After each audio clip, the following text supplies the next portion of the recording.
You gotta talk closer. Yeah, like this. Yeah. It's good. So, Why not teaching anymore? you get to a point after so many years of being in the same environment where you say, if I look back now, when I started the European school, my first speech to my teachers that I gave was that if I see any of you guys here after 5 years still doing the same job, I will come and hunt you down myself, Wait, did you start the school yourself? I'm one of the founders. We were a small group, as founders of the European school. And Was it the first international school in town, or no? There's the International School of Estonia. yeah? Was in it older? Untitled Chapter. That is more than 20 years at least, probably 25 years, give or take. So they were the first, started by a group of families who saw the need for an English-speaking school because there was none back then in Estonia. So this was also a family and then a family-founded school, basically the International School of Estonia. But I would say that then there was the English college, I think, that came after that, as well as Audentes IB program. It's still there, right? Yeah, Audentes is still there. Yeah, I heard about it. And then after that came the European school, and then the International School of Tallinn. So there are 4 now. I would say 5 programs available at least, except for those smaller projects in Tartu. Are you still involved in the operation? Nope. I had my fair share, as I said. I've been in South Africa also in education for a long time, 15 years. So, you get to a point where you say there must be something else also that you can do with your life. Yeah. So South African pie now. yeah, exactly. Food trucker, I think that if I look back, working with food was always going to be the thing that I'm going to do. Eventually, it was going to be like that kind of a retirement job that you look forward to when you're not busy with this 9-to-5 thing anymore. Reason? Why did you see that? I grew up in a family where my mother was cooking very well, and she also did catering for events and parties and so on. Also flowers. She's a very well-known florist in South Africa. And you know what? As a little boy, she would ask me, hey, you would like to give me a hand? And for me, it was the greatest pleasure to help my mom. And she taught me all the things that she knew, and she would sometimes leave me alone and say, it's now on you. And I was a young boy still at that time. So I think it comes from that period of exposure to this environment through my mother entrusting the some parts of the catering into my hands, cooking, making cakes, and so there's a history behind this. So eventually these things come back and they hunt you down. Were you good? Back then? Yeah, my mother would. The first thing, if I look back now, I remember the first thing that I did was fairy cakes. You had these cupcakes in this paper little pocket in this tray that you bake 12 of them at a time. And then you cut off the top, and you cut the top off again in half. Okay. And then you put a nice Oreo whipped cream, I remember was the cream that we use. You whip it up and you put it on top of this cupcake, and then you cut this wing in half and you put the 2 wings in and you sprinkle it with a dusting of powdered sugar, and then you put some hundreds and thousands of stuff to make it pretty. These were for children's birthdays. So this was really my first thing where my mom said, this is yours. You do it alone. Wait, you did the whole thing yourself? The whole thing. Eventually I did it, but initially she taught me how to do it, Then she could leave me alone and say, you do that. Even for bigger cakes for clients, she said, I leave the cakes, it's cooled down. You can do the icing and make it pretty and so on, So this whole food truck thing is not just happen like that. Yeah, I would has say been on the backside of your head for a while. Let's put it this way. Starting the restaurant was going to happen in this year. It was the plan. Since a year ago, I was going to open a restaurant. That was the idea. Actually, in Feb and March, I traveled to Cape Town to look for a second chef to fly to Estonia. So I was there for 2 weeks and I came back. Did you find the person? I found the person, really good chef. I was going to steal a chef from one of the wine estates. I'm not going to mention the wine estate, but I was going to steal a guy from Cape Town and bring him to Estonia. And this guy, interesting chef, he was trained under a French chef as well in Cape Town. And then I came back in March this year from Cape Town. a few days later, they shut the borders, and there we were stuck. We were just about to sign contract. I was supposed to sign a contract for the premises in Kalamaya, and good thing I did not, because I would have been stuck with a contract that I couldn't fulfill. Because what do you do with a big building and you can't have a chef in, and you can't operate in the trade? True. Because that time they shut down all the restaurants. Yeah. Also. So we were lucky, and so stay at home, you replan, because you don't know what's going to come out of this Corona period. And luckily, a friend of mine had a food truck available that he had designed for himself, with the idea that he would become a food trucker. And then he realized after one day of trading, this is not for him. Quite a big investment to make, to find out in 24 hours this is not your thing. So he had the truck available, and so I could scale down immediately, because you have to also keep in mind that you don't know where this fear for Corona is leading people in terms of their consumption patterns. So it was good that we had this option available. Like, did you have any break in between after, finishing your previous career in school, education, and then, kind of going into the food truck business? Did you take a break in between? Actually, what happened is that as a result of this Corona period, no work took place at all, So there was only thinking and creating ideas and testing recipes. So in fact, yes, for 3 months you sit at home because your kids are at home, the schools are closed. My wife is at home; she's not at work because at that point you already quit the yes, the I already position. already quit. So I had these 3 to 4 months where I could really relax, sleep late, and think, and be creative, and start preparing for the summer season to come. Yeah. Nice. So yeah, it was a matter of wait and see, and I think a little bit of that is also very true for this period now. So you didn't even know what you were gonna do before you quit. No. I don't want to be here anymore. Yeah. I just you get to the point where you say enough is enough, and then you move on. Was it the money not good enough anymore, or what was it? Let's put it this way: the money was never good to begin with. So. But it was okay, The working conditions, they were so and so. But you need to be happy also in what you're doing. And I lost that feel, that happiness. It went out of the window. You were teaching English? Actually, I was in the first school. I was director of studies for the whole school. That's nursery, primary, and secondary. So I was overseeing, basically managing the whole school. Okay. And so were you I had the principal. I was the deputy director. But what do you do day to day?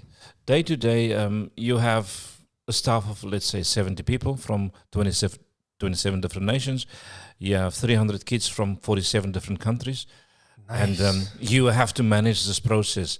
It's a challenge. You could have a mom in the mornings wanting to say something, wanting to ask something, or there might be a problem in the school. Your day could start like that, and you have to deal with it immediately. The one thing that I think it comes from my family, my father, my grandfather. We are a family of diplomats, so when there's a situation, we know how to reduce the tension in conflict situations. And I think if I look back and I have to ask any parent about their view of how they see me as a director of studies in the school, the first thing that they would say is that, man, it was always a privilege to talk to this man. He would listen. So, and I don't think I would like to be different than that. This is how I see myself. It feels like that. I was trying to figure out. There's a tone in your voice. Yeah, it's diplomatic, man. Yeah, I don't know. Maybe ambassador later. It's like sometimes I know you're not interested, but you still make an effort to look like you're interested. I like that. I think listening to people is, I had this discussion yesterday with someone at the food truck and with a former teacher of the European school. And I said, sometimes I was accused of not providing solutions for people's problems. And I said to him, and this was never my calling to provide the solutions, but to listen, to be a sounding hole for people, and through being there and listening to them, you give them that 30 minutes of your time, of your life, to listen to what they have to say. If there's something that you could add from your experience and a little bit of wisdom that you have, good, then you share with them. But it's not necessary, because sometimes people want to be heard. and that's more than enough. Like, did you teach? No. I taught for a little while Yeah. because I had to help out. When there was a shortage of teachers, Mm-hmm. you're the boss. You have to step in. But it was not mainly what I did at the school. It was more administrative. Mm-hmm. There was a time when we had no teachers, and all of a sudden you need 12 teachers in the school, and you have to use your creativity and your connections and your networks that you've built up, and you make a few phone calls, and then very quickly there's a supply of teachers coming in, and so you had to look at that. I interviewed all the families who came to the school from different countries to apply for schooling in Estonia. You need to go through an interview. I interviewed every single parent and family. I would have those family interviews and sit down and ask them what it is that they want for their kids, because Do you ever reject somebody? for me, I see that as an unholy thing. It's sacrilege to reject a child based on any reason. And this happened sometimes in the school, sadly so. And I fought very hard against this because it was based on political ideologies, people's belief systems. There were people above me as well who would make certain suggestions that certain groups of people are not welcome here. And during my time there, I made sure that we break down these barriers, because it becomes a little bit racial also. Oh, really? Yeah. And because, initially there was this thing about Chinese people, about Russian people in particular, who are not welcome. So I remember one particular incident when there was a diplomatic family from the Russian embassy that could not get entry to the school. The application have been in our possession for more than a month. And I accidentally stepped into the secretary's office and I saw this application on the desk and I say, what is going on here? She said, no, you have to speak to the director. And says, Miss Director, what is this? And she said, you know how we feel about these people. And says, what does that mean actually? And I said, this will not happen. And I took that form. I called the Russian embassy and I said, sir, you come to the school now with your family. And he said, what do you mean? And I say, you come now, you will start your schooling today. So I was not afraid to break down doors in the interest and in the interest of children, because this is what we are all about. We say education is about teaching and learning. So the doors of learning cannot be shut based on any political ideology. But what would you say are the incentives behind like this kind of treatment to specific individuals, like the Russians, the Chinese? What's the reason? Like they're not their parents, they're kids. Yeah. So I think why people look at the history of relationships and what's happening geopolitically, what's happening in the world, and so that was in the beginning years. Things are changing slightly, but it was how do the Chinese treat their own people there, and then you take that whole macroeconomic and political view and you base it on the small child and you say you are from there, so you must be like them. Oh, really? This was the thinking, or what Stalin did to us and what Brezhnev did and all that. And because of that, we have this view of this child. We take all of that history and we dump it on the small individual, So I see, when I see a family, I see a beautiful family, I see a beautiful child, and I say, yes, we are here to serve you. This is what we are here for, ultimately, Do you guys have Chinese kids these days? We have. Yeah. I mean, we now, I'm not there anymore, but I mean, they have, I remember the Chinese ambassador back then was so grateful because I really made sure that the Chinese families came in. I opened those doors. I'm a bit of a revolutionary. I come from a background in South Africa where we fought against apartheid and against oppression and segregation and separation. So when I see these things happen, injustice, I cannot sit back and look and say, it's got nothing to do with me. It's so bizarre because I don't expect this kind of thing to happen here. Like this differentiated treatment. Like I don't even know if it's like, can they even do that? Wouldn't they get into trouble? I suppose back then there was a protection mechanism put in place where everyone has exactly the same tune, but no one makes it public about how they feel about this. There's just these undertones and this hush hush, and then so when there's a question in the diplomatic or when there's an issue arising, then people say, "I don't know what you're talking about. We didn't say that." Yeah. I see. So it was covered up in a big way. I see what you mean. Huh. Jesus. But I think things have changed since then. Yeah? Things are better. I mean, there are more Russian-speaking kids entering the school. There are also Chinese, many Chinese families now. So there's the economic... But this is hardly racial. This is more... I mean, Russians are white. Yeah. This is very political. Yeah, it is political indeed. But are there anything that are related to race when it comes to like this kind of different treatment? It would be hard to say because when a person comes from a third country, for example, like Nigeria, Cameroon, wherever the case might be, they are as much a foreigner as anyone else. But I think, in my opinion, things have changed over the years. You know, it's not as rigid as it used to be. And one of the reasons I think that brings this about is economics, because we have more schools in Estonia now. As we mentioned earlier, we have around 5 schools that attract international students. And the scramble to get that almighty euro from each one of these families is now very prevalent for every single school. So everyone wants to get into the purse of every family that comes to the country. So now you have, previously, remember they had 1 school. Now there's 5. And so you build a school and all of a sudden your classes are not full. You still have the same expenses. So it's a fight for the purses of these families. Are they all private institutions? Well, yes, to a certain extent. The International School of Estonia is definitely a private school. And so Audentes is private. English College, which is... I think it's public. It's a public school.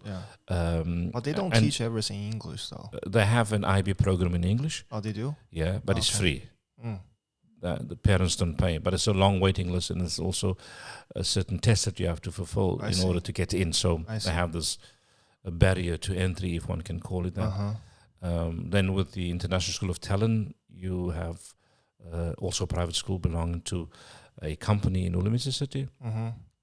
Then, of course, you have, last but not least, the European School, which is, I think, if I can call it, if I can label it, I would say it's a quasi-state institute because it pretends to be a private school. Pretend? Yes, but it's owned by the Estonian state. You see, if the Estonian state says tomorrow we stop this schooling system and then it ends. I see. So there are no... the key role players are the Ministry of Education. I see. You know? How much do you guys charge per semester for a student? Well, once again, while I was still there, I'm not there anymore. But I think I'm guesstimating now, but it's roughly on average 4,000 euros per child, give or take. I know the International School of Tallinn is around 7,500. And it's quite a difference. It is a difference, And then International School of Estonia is around more than 20,000. A semester? No, per year. Per year. So these are all numbers per year. Why? Why 20,000? What do you get more from there? If I had 5 kids and I send them there, maybe 110,000 per year. 1 apartment. Do you really think it's worth the money? It's hard to say what is worth and what is not. I mean, they must have something under their sleeve. They're charging that much. What do you think that is? You know, if you're in a smaller school, with smaller numbers of kids, and you get used to a certain amount of income that you budget on, then it's very hard to move away from that. So, and I think there are embassies and other big organizations who don't flinch at these kind of numbers. So if you're going to get away with it, then you can get this kind of money from embassies and so, in particular, perhaps the American embassy and so. Yeah. Why not go for it? You know, it makes sense. Mhm. In the end, it's a private school is just a school that makes money. True. You know, Are there any Estonian kids going to international school? yes, for sure. There are Russian and Estonian-speaking kids who go to all of these schools. But why the local kids if they can already speak Estonians? Why don't just Go to an Estonian school. Yeah. You see, what you have also in terms of schooling in Estonia is like, let's, for example, say your mother is Estonian, your father's Estonian. They are sent by the Ministry of Foreign Affairs to be ambassadors or diplomats in a third country. Sure. So the kids go for 4 years or whatever, how long the period. They go to a private school in Egypt or wherever. So when they come back, they have this gap in terms of their mother tongue education. And so in particular, English College, the IB program, it was created for those foreign diplomats or the Estonian diplomats who return home. Mm-hmm. This was the main idea behind the formation of the English College in town. Mm-hmm. So there is a need for returning Estonians. It might be IT specialists who go work and develop new programs in Los Angeles, and so after 3 years they come back and they've been in LA in English schools. So even though they are Estonian, they don't have the same level of Estonian when they return home. I see what So you mean. that's where the need comes in. Mm-hmm. But it's a small percentage of students who are Estonians, or is Yeah, for sure. It's not the majority. Also within the European schooling system, you have kids returning from other European schools. Yeah. Estonian kids. Their parents might have been working for the European Commission, European Parliament. They were in Brussels stationed there. And so when they return home, they automatically go to the European school, if they choose to, or they can reintegrate into Estonian schooling system. Your kids go to public school? My son is now in a public school. Okay. And my daughter's still at the European school. She's been there since the inception. She's one of the original children. There are 3 girls. Original children. Yeah, the 3 of them. They are still there. Who started in nursery 1. Are you looking into, moving her to public school at one point? We'll see. She's now in P5, which is the year before secondary starts. Mm-hmm. And she loves the school for the fact that she has her friends there for 7 years already. Mm-hmm. And so for her, it is, as I think I explained to you previously, that she's also the one who cut the ribbon to open the school officially with the Minister of Education, Mr. Aaviksoo, at the time. So there's a very personal connection, attachment with the school as well. So I think, in essence, she's happy there, and I would not like to disturb that. I can only make a proposal, and if she decides to stay, I will let her be. But do you have a preference as parents? There's husband, and then there's wife, and then there's child. It's always complicated that way. I think she's bright enough to make up her own mind. She's very matured for age of 10 now. And she's a smart girl, so I think it doesn't matter where she goes. She'll be okay. She'll be okay, yeah. And she's way more advanced than the students in the class, so I'm happy with her. That's great, man. Yeah. That's great. I actually want to just quickly change the topic, and I want to ask you a little bit more about the food truck thing. I like the pie. I mean, I'm not the biggest fan of the pie like I am to the milk tart, man. Oh, you're breaking my heart. I'm so into the milk tart. I love it. It's like I find it hard to find some really good sweets because normally they're overly sweet. You don't taste anything else besides the sugar. I really like the milk tart. It's just the right amount of sweet. But you guys are always sold out on that one. I think you guys should figure it out. Yeah. Actually, the demand for... Are you still making it? Yeah, we're still making it. Yeah. The demand for the products have increased. Just yesterday, I had 3 guys, Russian-speaking guys, each one with a pint of beer in their hand. They came to the truck and they say, "Hey, listen, we heard about the famous pies. Everyone is talking about it, and we want to taste the pies." And for me, that was a moment of realization that, yes, the product is now traveling. Mm-hmm. You know, it's getting into the hearts and souls and minds of people. And for me, this is the point where we understand that we can go to the next level. So, yes, the products are good. It was initially a scary process, and I thought Just maybe for it will those not people work. who are listening and don't Mhm. know what we're talking about, can you tell them what you have on the menu right now? Yes. Yeah. We have this blue food truck at the national market of Estonia in Balti-Amatur, Mm-hmm. and we make fresh South African pies with very soft and flaky pastry in 5 different flavors. This is the babuti, which is the beef-based pie, also one of the oldest recorded recipes in the South African culinary history. Then we have the chicken and mushroom. We have the chicken curry, 5 mushroom pie, as well as the feta and spinach. And then we have 3 desserts, the brandy tart. The Brandy Tart. Yes, we have the brandy tart I as haven't well. tried it. You should come back. Yeah, man. Yeah. As well as we have a frozen fridge tart with fresh lime. Mm-hmm. And then, as you know, the one Milk that you love, tart. the milk tart, yeah. The famous milk tart. Yes, just we're now getting bigger orders for pies and milk tarts, sometimes 30 at a time. Mm-hmm. This coming Wednesday, we are doing an event for an artificial intelligence company in Teleskivi, and they have ordered 60 pies and 30 milk tarts and some South African wines Nice. also that we provide now, also good wines. Mm-hmm. Yeah. So the food truck is doing well. Of course, the season is very short in Estonia. Mm-hmm. By the end of September, we have to start packing up because it gets too cold for the food truck. You guys gonna have a permanent location? Yes, for the moment, we have a verbal understanding and agreement with Balti-Amatur management Mm-hmm. and to go inside to make something really nice South African. Nice. We might alter the business plan a little bit based on how Corona shows his face now over the next few weeks. Let's see. So we'll see how it goes. You know, we don't want to sort of overplay our hands in terms of investing too much time and energy. Are you still like the only chef at the moment? Yes, I'm still the only chef.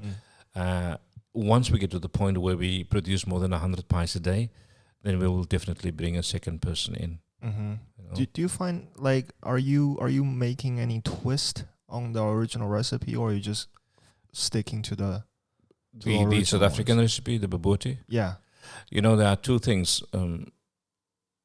Not two things. Let's say one.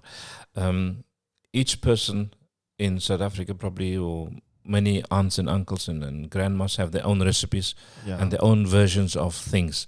And this is the same for babuti, for milk tart, and so there are sometimes family feuds about what milk it's supposed tarts. to be like. Yeah, that's my mother's milk tart. My goodness, you know. So yeah, but my recipe has been adjusted quite a bit for babuti. Uh-huh.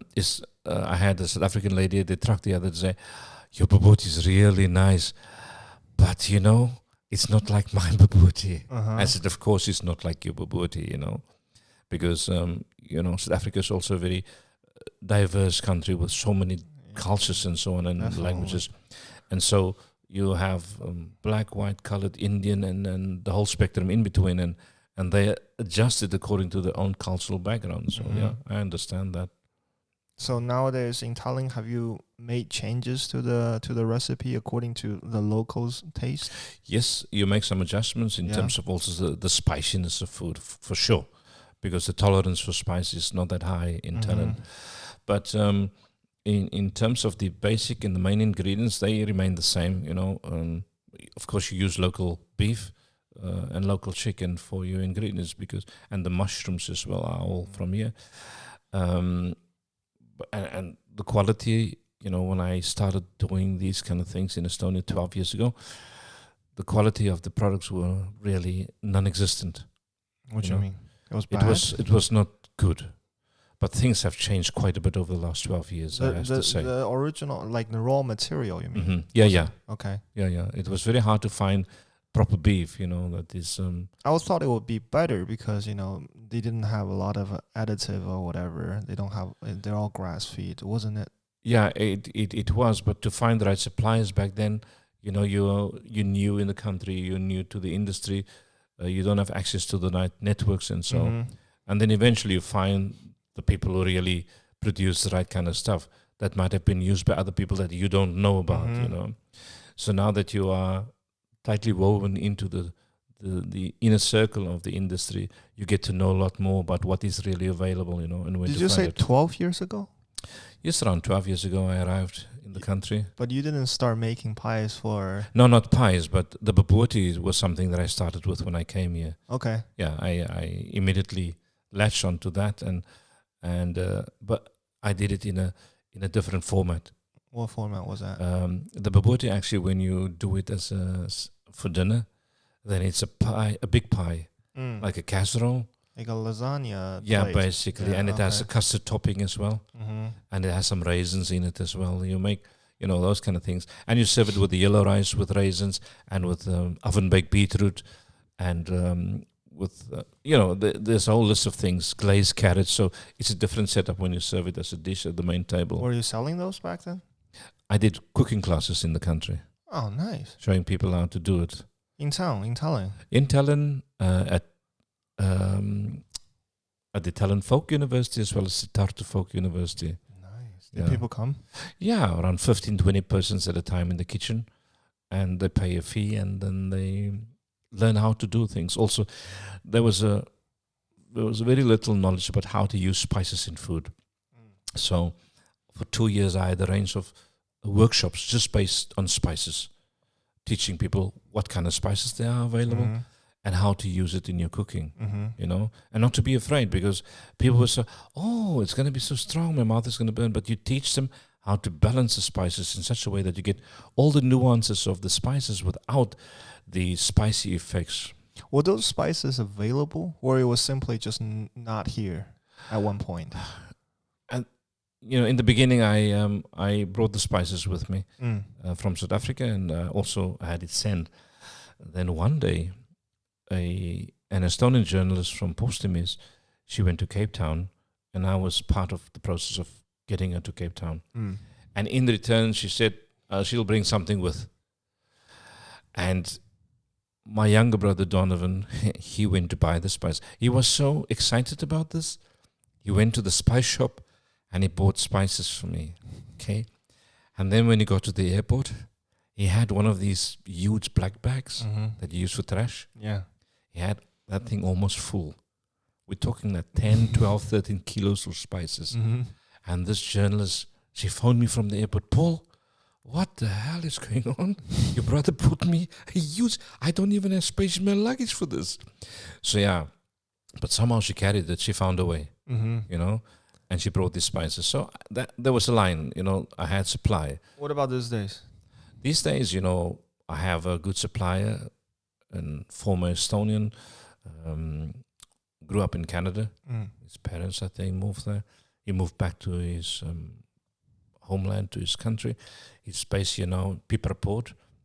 And so he supplies most of the spices that I need. There may be 3-4 things that I still get from Cape Town, but the majority of the things he supplies from Port. Do you go to Remy? I don't know.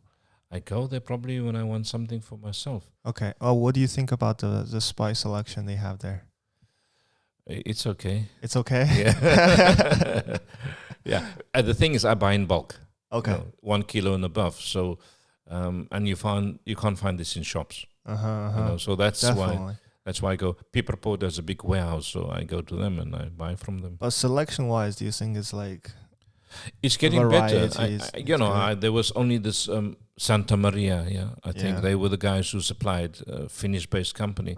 They were the only guys in the marketplace, and now I think many chefs, they are divided between a bit of Santa Maria and also a lot of Port, and so there's probably a need for something more exciting also in the market for Maybe. more exotic things. Maybe.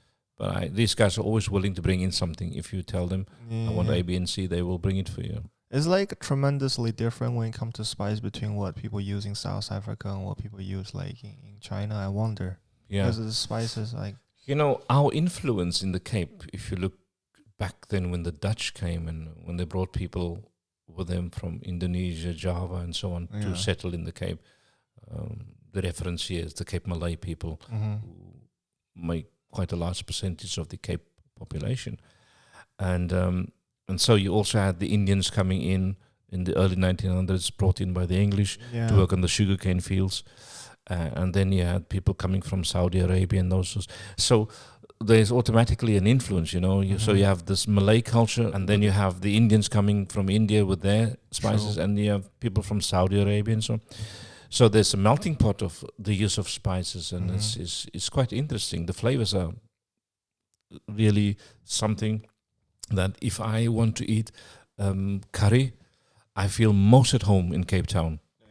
Yeah. Huh. Because there's just a different vibe. Are there any indigenous kind of spice that you guys grow in South Africa before the Dutch and all the Western people coming? Yeah, there is one. I just need to think of the name now. It's sort of a chili. I can't recall the name of it now. It might be even used in one of the Nando's spices or of their sauces. But there's definitely one that we grow in South Africa that is also very well known. Nice. Yeah. How often do you go back home these days? The last time I went was in, what was it? March. Yeah. With a specific idea of finding a chef and also to visit the family. The previous visit I had the year before, I was on a business trip and I stayed at the waterfront in an hotel. And this time around I thought I'll stay with the family. I said, Mom, brothers, I'm coming to your homes, I'm staying there. But you know what, this is a great idea, but also not the best idea in the world, because they don't want to talk to you the whole night. Yeah. You don't get to sleep because they say you're only here for 2 weeks, we haven't seen you for a long time, so we'll talk to you. When you come back from your business trip for the day, you are ours until 2 o'clock in the morning, No better. Yeah, it's no choice, and you have to eat at home, you might have a business dinner and you're full and you come home, Mom says, son, eat more. Yeah, there's another plate for you, We kept your food. Yeah. So you come home quite loaded.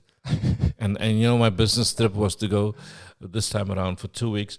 I went to around 5 places per day to taste pies. That's all I went to do, to get a feel for what's at African pies, just to bring back the memories, before we started this place. So it was an eating trip. So I already eat 5 times a day at different places.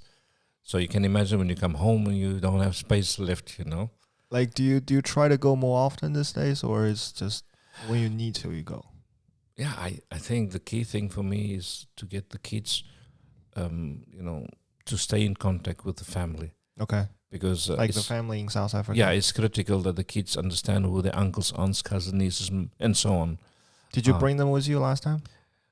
Not when I went on the business trip, but we went a short while before that. I took the whole family. Okay. It's not the easiest and cheapest thing to do. True. For 4 persons trying to South Africa, and but it's still worth it. Hopefully when the borders open up, and I'm thinking maybe next year January something, Feb. The whole family. To take the whole family again. Yeah. Yeah. It's the best time of the year for me in Cape Town. It's quieter and not so many tourists. January. I thought it's the summer season, isn't it? It's the summer season, but you see, the tourists come December, January, and then by Feb, many of them have left the country already. So that's the time, and the weather's for me at its prime because it's the hottest month. So I like hottest. Yeah, I like really hot weather. Like how hot are we talking about? In the 30s. In the 30s. Yeah. Is it humid over there? Not too humid. It's Cape Town ran out of water recently. Not recently. Yeah. It has been like that for a while. Yeah, but I mean, like 2 years ago, it was basically dry. Yeah. I went there with my family during that time. It was so surreal getting to the airport. I didn't understand what it meant. So Mom tells you over the phone, and so you can just imagine, But landing at the airport and then understanding that you go to the bathrooms at the international airport and you can't wash your hands. Really? And you say, my God, this is real. Wow. What did you do? There's just some little thing to sprinkle on your hands. Really? And I said, this is real. Then it hits you, So it was that bad. And do they still have quota for how much water you can use per household? I am not so well... they might, but the rain came back, so the dams are not empty at this point.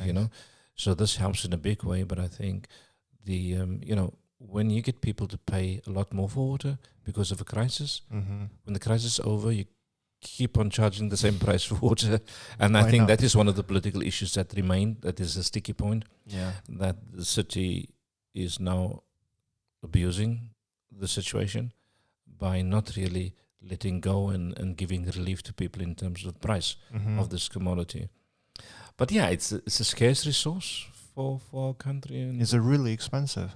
How much are we talking about? I don't know, but from what my brother says, he drilled a well in his backyard because of water scarcity. Is that even allowed?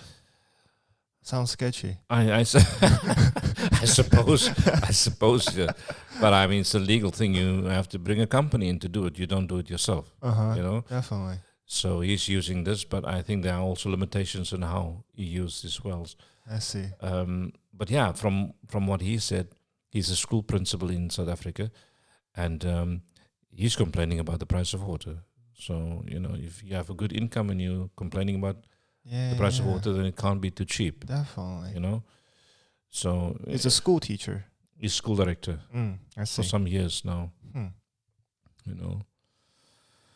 So yeah, so water is an issue in Cape Town, but hopefully with the right sort of thinking and management, they can find long-term solutions to provide water on a regular basis. Is it a nationwide crisis, or is it only like just for Cape Town?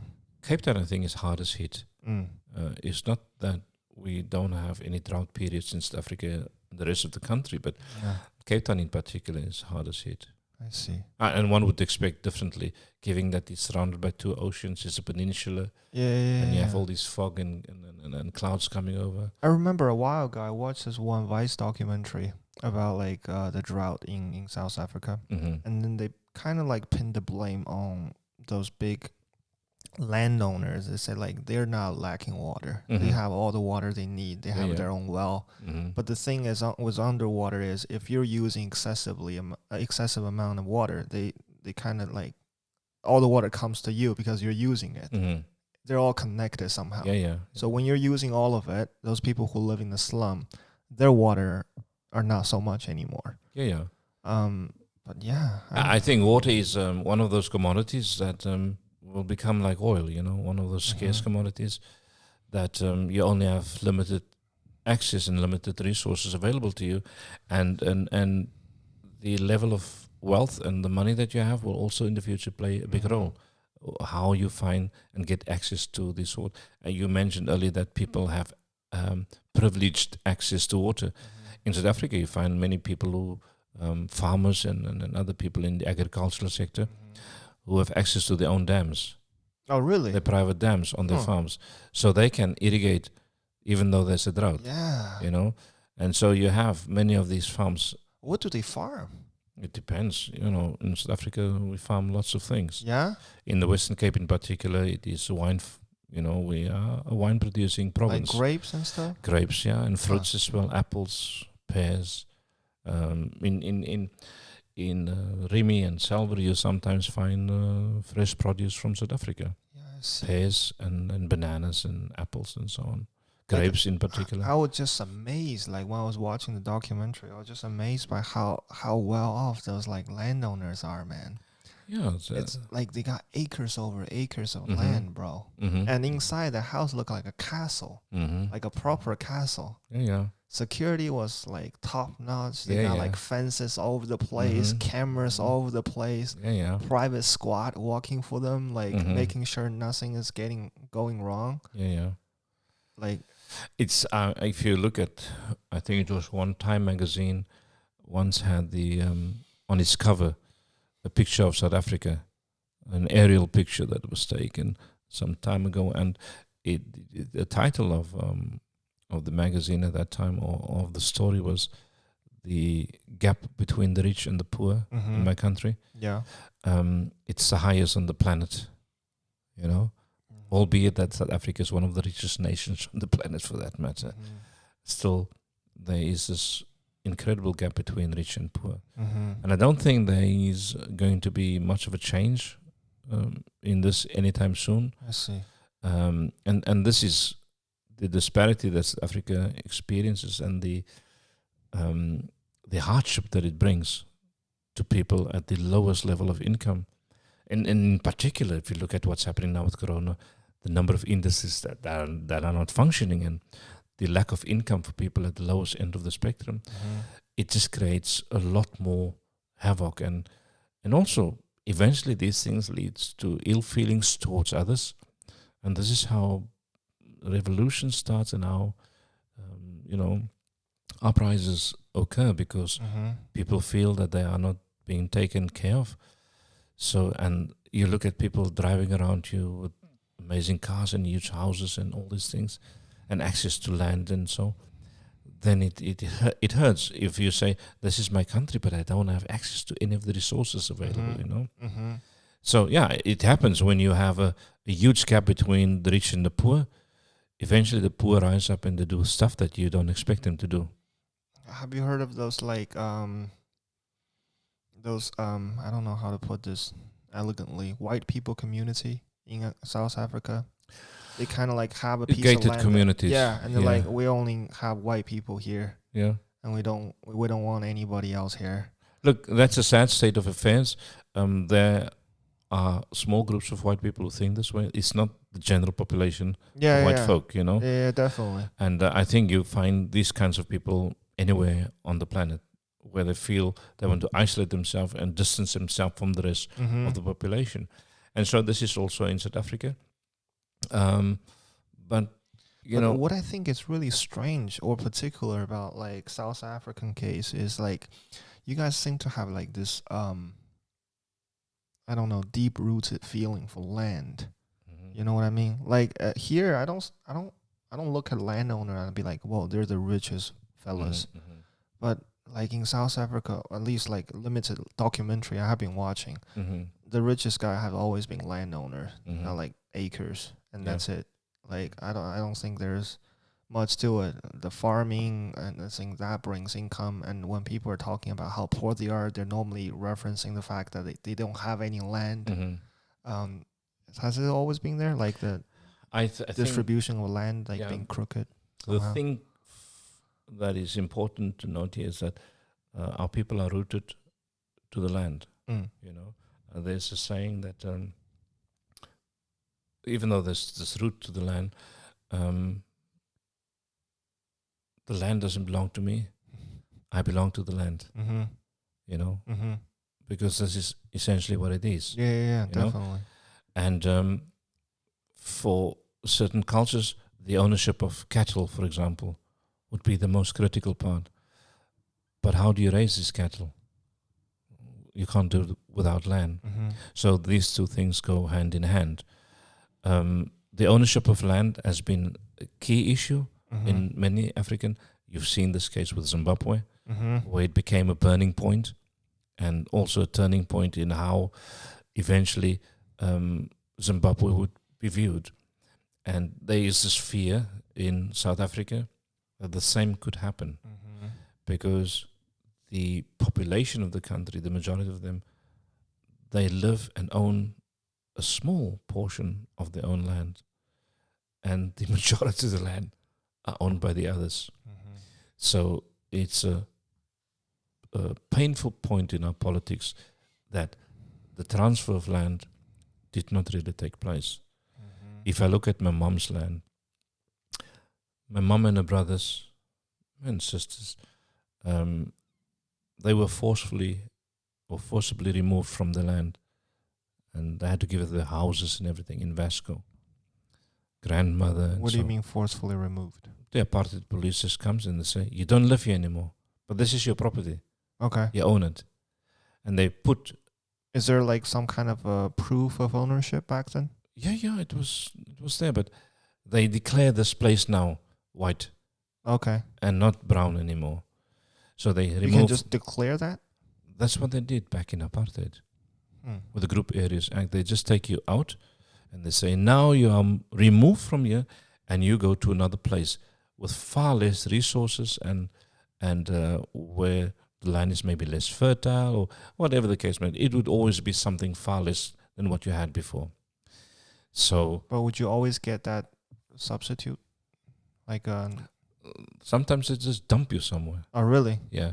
So they would come with these big trucks, and they would take your furniture Mm-hmm. and take it to another place. And that's where your new home is now. Mm-hmm. They would even build maybe cheap housing somewhere, Mm-hmm. and they've allocated a house Mm-hmm. for you, Mm-hmm. and sometimes for rent, not even for ownership. Does it always come as a surprise, or they kind of like already let you know They ahead? let you know. The same happened in District 6, you know. In District 6, this was also, it's a very famous worldwide, the forceful removal of people from District 6. Mm-hmm. So I remember with my mom, there was this reparation that when the ANC came into power, they said, we need to, there was no transfer of land back to the owner of the original property. There was this payout. And I remember my mom, them had 40,000 rand that they received. If you divide that now by 20, then it's around, how much is that? 2,000. 2,000 euro. Mm. And they had to share this amongst themselves as brothers and sisters. And so basically maybe For each all the one things they lost? For all the things they lost? land and the houses and everything. 2,000 euro. Yeah. Was it a fair amount? It should have been 2 million euro. Doesn't sound fair. No, it's not even remotely fair. Mm-hmm. That would be the deposit for the paperwork. Mm-hmm. Yeah. Not as a payout for your land and houses. How much land are we talking about? If I look at 2 properties, probably around 2,000 square meters. 2,000 square meters. Yeah. So this is what you received, and then you have to share it with all your siblings. So you come home with maybe 300, 400 euro for yourself. So this was the injustice that happened with, which was seen as fair for payout for housing, but not a transfer back to the original owners. Mm-hmm. And that story you can find all over South Africa. It's not only in Cape Town. Yeah. So how do you rebuild a nation? If you take Estonia, for example, most people received their properties back. After the Soviet time? Yeah. The land, the houses, and so on, right? I'm not very aware of it. Did they? Yeah. I would say probably not all. There were some things that maybe went wrong, but many people received their homes back, right? And the land. So if you want to rebuild a nation and you say you do not give the land back, right? Well, what happened to those, like just in Estonia's case, right? If you're Mhm. aware of it, like what happened to those people who, like during the Soviet time, got those land? Are they just, again, like just, hey, now it's our time? The original owner are coming back, you should go. What happened to those I suppose they found a legal procedure Yeah. and how to do this, Mhm. to do it in a smooth way so that there's a transfer of land and then probably a small compensation for those who had to leave.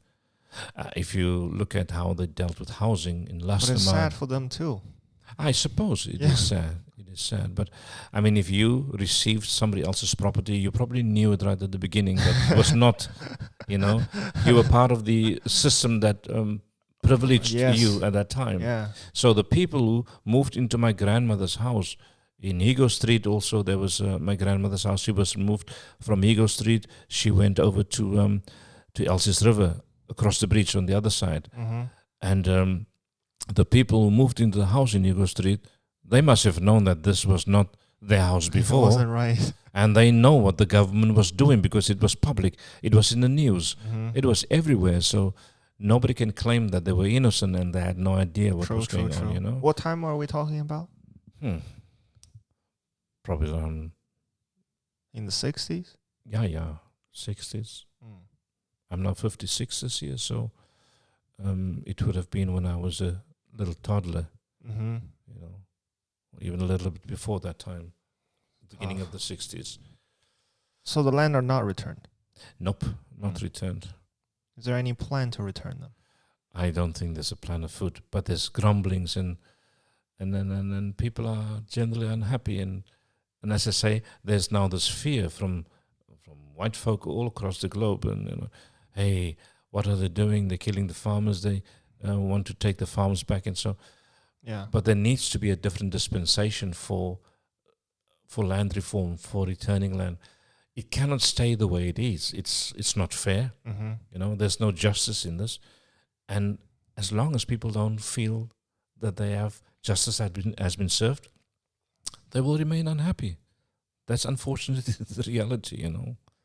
So the sooner you deal with this, the better it is for you. And land is like a big chunk of that justice, right? It is, because, I mean, when Mandela came out of prison and the ANC negotiated, they were sitting not with the strongest hand, playing this game of cards. And so we got the right to vote. It was very nice. We stood in long queues for many hours in the sunshine. We felt rejuvenated. Something new is coming. You know, we have the reconstruction and development program to rebuild the nation, but I suppose there was not so much left in the bank account to do all of this. And all of a sudden you have to make big loans from the IMF and so on.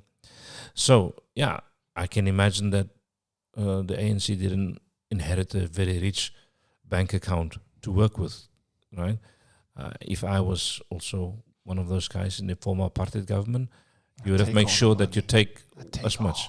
Yeah, that's as what much they as did you can. to Hong Kong as well, I heard. Right before Chinese takeover. They like fucking took everything. Yeah.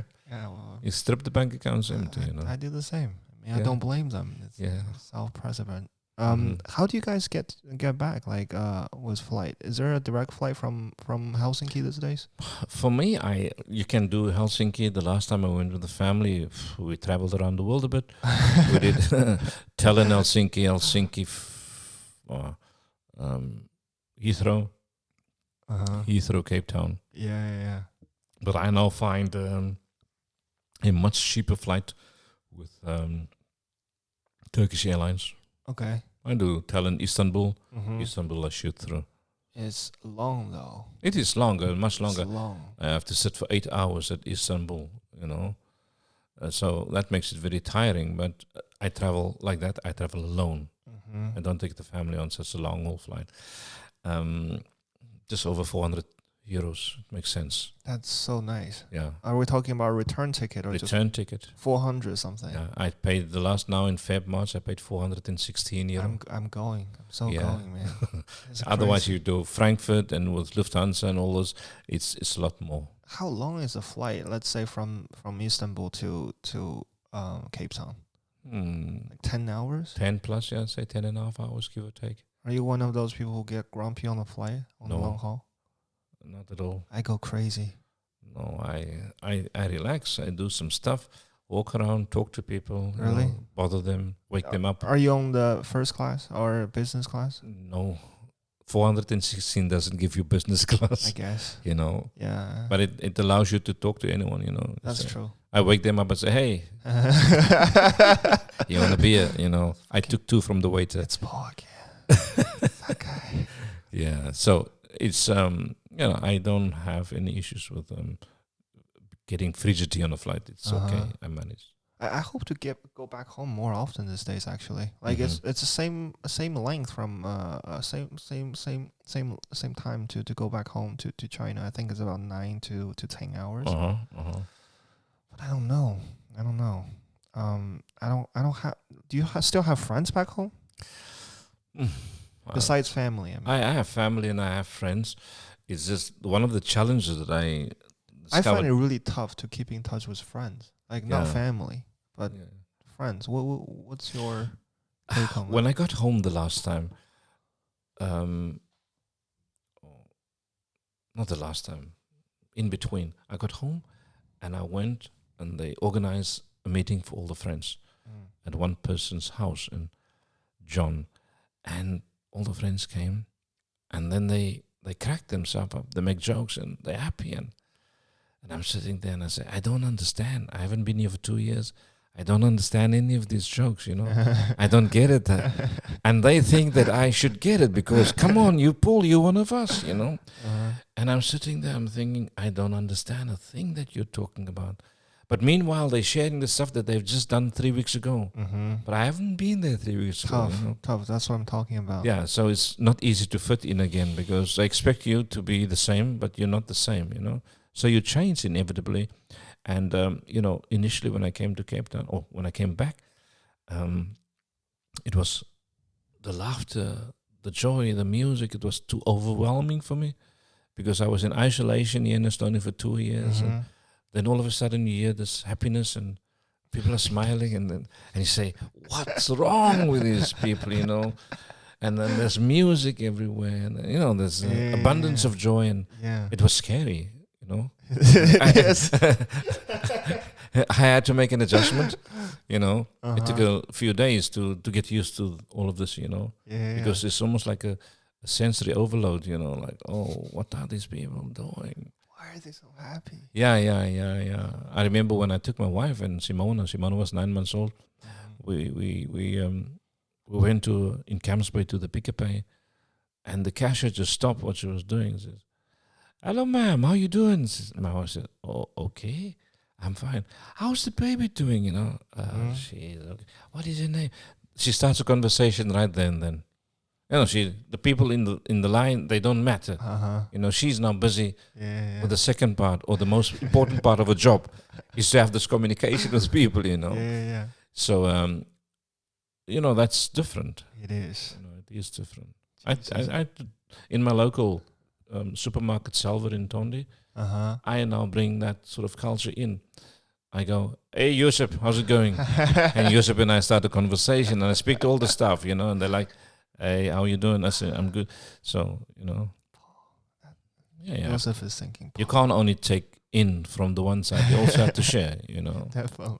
We're doing great, man. 1 hour. I think that's a great podcast. Yeah, we're doing good. What?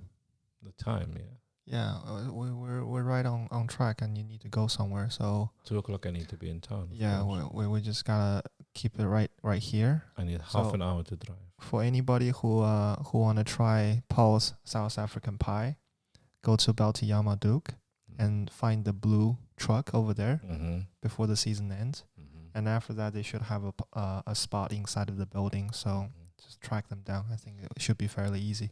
Yeah. I mean, you just look for the most charming guy also in the market. Yeah, the most charming. It helps. South African dude. It should be easy. All right, Paul. Thank you so much. It's only a pleasure. It was thanks for inviting me. It's my first podcast, as you know. It's the best podcast you will ever do. Yeah. Yeah. Okay. It's because of me. But yeah, that's it, guys. Thanks, Vincent.